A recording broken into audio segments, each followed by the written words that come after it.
Welcome to the first of many to come. The Amethyst dragon has an air of gravity and power to its magnificent purple form. This big lizard does everything you can think of, and a little bit more. I'm excited to jump right into this one and make the first official video of my new series, TPK or Bust, where I break down everything that makes up a creature. And I will rate these creatures on a scale of 1 to 10 between 4 categories. These being offense, skill, defenses, and flavor. I hope you enjoy it, and let's get right into it. Amethyst dragons are at the top of the food chain when in regard to the rest of the gem dragon types, both in their leadership and their actual statistics. These things get some crazy abilities and skills that let them take a much higher spot in their total ranking. Hopefully. First up is their offensive capabilities. So to really start, its Claw-Claw-Bite combo is pretty normal for an adult dragon. It deals an average of 49 damage if you land all 3. Nothing to regard in terms of that, there's nothing really special about it. However, its breath attack is a whole different conversation, as it uses gravity magic, yeah, you heard me right, gravity, to blast its foes with force damage, a not easily resisted damage type, alongside having a potential side effect of reducing the target's speed to 0 if they fail a staggering 20 strength saving throw. You can guarantee to knock flying targets out of the air, like spellcasters or druids or even rogues with flying, on top of the 45 damage you're already doing to them with the breath attack. Did I mention that the breath attack also recharges on a 5 or a 6 every single time it takes a turn? This thing comes equipped with a wild breath attack, which definitely shows why this thing is king of the jungle where it comes from. In terms of other offensive capabilities, we always need to remember how well its legendary actions synergize with its other abilities. For 1 legendary action out of its 3, it can claw attack, pretty normal for most dragons. For 2, it can teleport 60 feet, or cast a spell from its spell list. The spells isn't really a big thing, but it being able to teleport whenever it wants is a super good ability. It being able to position itself in a risky area to breath attack and get multiple targets, and then teleport out after the first person's turn, that's so powerful. For 3 though, it fires off a crystal volley of Amethyst, which explodes for some solid damage and might knock targets prone. I can see this being a good way of making sure to land next to a squishy combo Claw-Claw-Bite, and you can also blast somebody and make it to where they can't attack you back. Otherwise, I kinda find it mild for 3 actions. Overall, I see a lot of power here, but no real burst damage it can perform. Other breath attacks from dragons of equal CR can do upwards of 66 points like the blue dragon, or even 58 points like the silver dragon. Now, the speed reduction is a great setup option, but I don't see the DPS on the rest of the sheet to really excuse it not having extra damage. That's not really to say that this thing hits like a feather, its damage is there, but not in the swift and powerful burst like other breath attacks that I would really want to see from a dragon. For offense, I have to give this gem dragon a 6.8 out of 10. Next up has to be its skills. In this category, I'll talk about magical spells, abilities, movements, and otherwise, its general sheet in the basic form, and let the information talk for itself, as some creatures have buff stats and low skills, or vice versa. So I'll be talking about the kind of skills and information that make the most impact, while using that to rate the total for this category. Its stats will make you jealous. It is packing some high rollers. In fact, on average, it's got higher stats of any other dragon of its adult kin. Over silver dragons, over black dragons, over brass dragons. It really only compares to gold and red, which on their own right have impressive distributions. It's sitting at 25 strength, 14 dex, 25 con, 20 intelligence, 17 wisdom, and 21 charisma. This thing will not be failing important saving throws or skills anytime soon either, to bonuses with its dexterity, its constitution, its wisdom, and its charisma saves and skills. This thing has a massively impressive stat block. It's got some great qualities like change shape, similar to the way other metallic dragons take the form of mortals to understand the realm better. This ability is very underrated, and I enjoy it in more of a fun and introductory perspective on the way to make this dragon more sophisticated. Its spellcasting, though, is pretty limited, as it can cast each of the following once per day.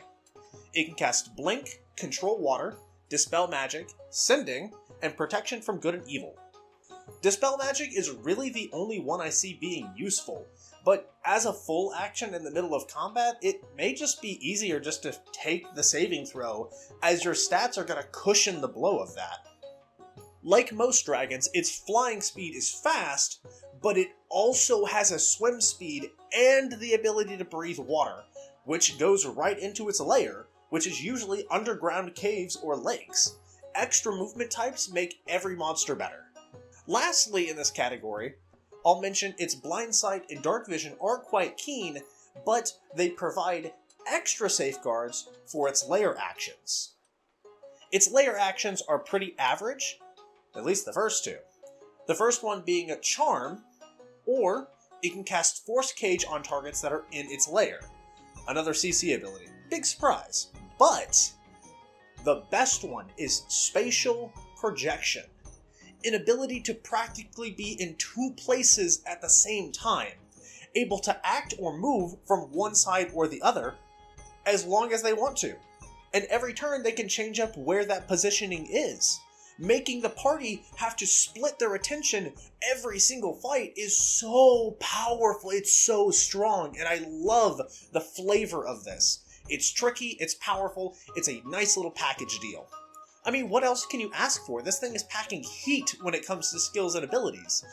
It is lacking a little bit in the magic department, but honestly, a comfortable 9 out of 10 for skills seems perfectly fair to me, if not a little bit extra, for the Gem Dragon. Next up is the defenses category, and although it isn't a total slouch when it comes to shrugging off damage, there is a major complaint I have with the design of the Gem Dragons and otherwise non-metallic or chromatic dragons from Fizban's Treasury of Dragons, which is normally dragons are immune to the damage type their breath weapon has, but in the case of Gem Dragons and other dragons, like Deep and Crystal Dragons, they just resist the damage type that their breath attack does.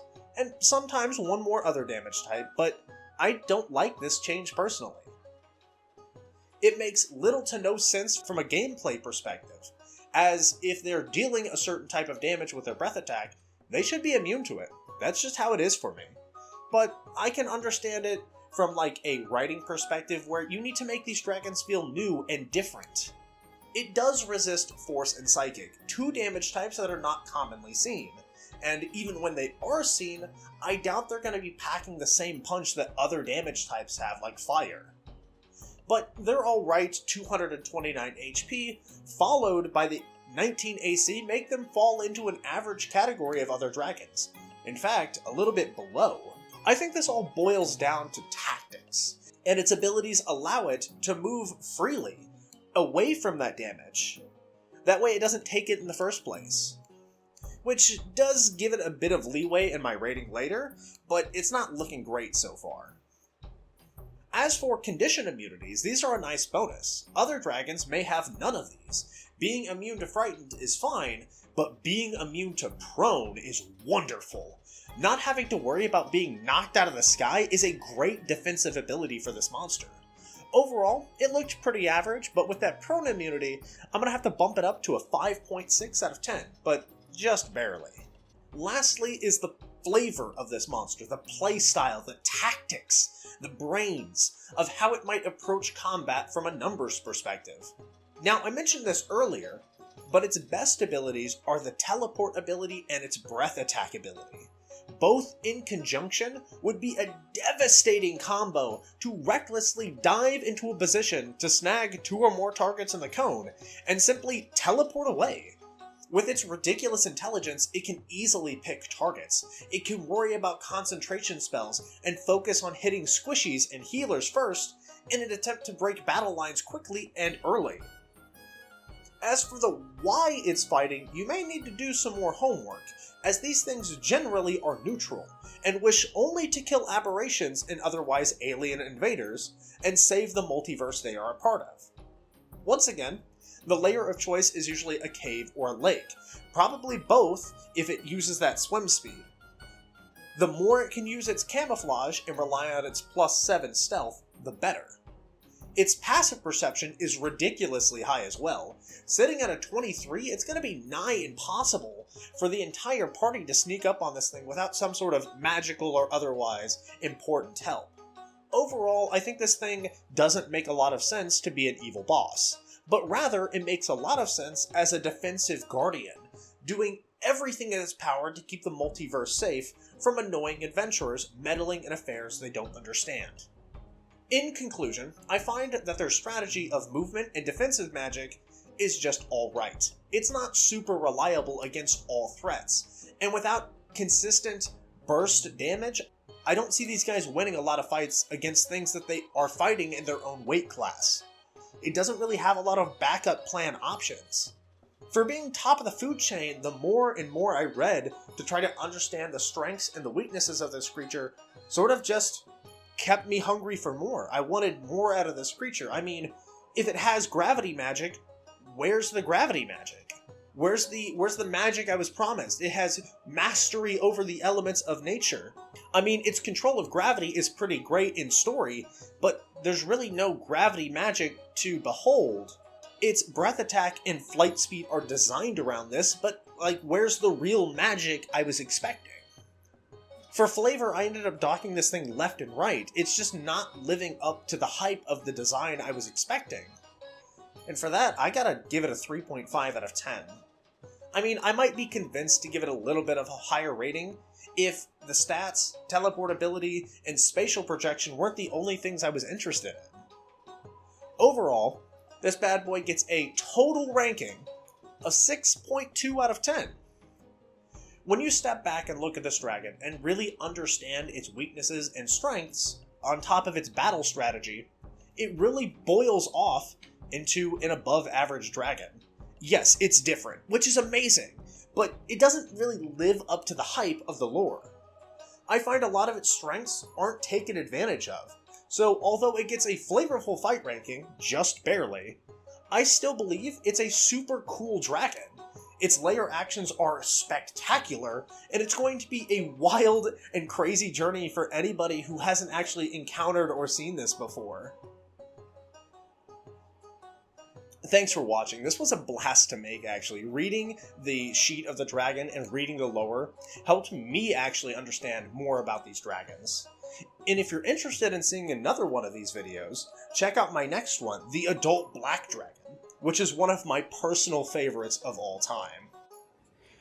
If streaming games, playing D&D, talking about all things nerdy, and even embarrassing myself on live is good enough for you, well, maybe check out my content. And thanks for watching this one. I really appreciate it. If you need to find me, go ahead and look at my links down below, and maybe check out some of my other videos on TikTok and Twitch.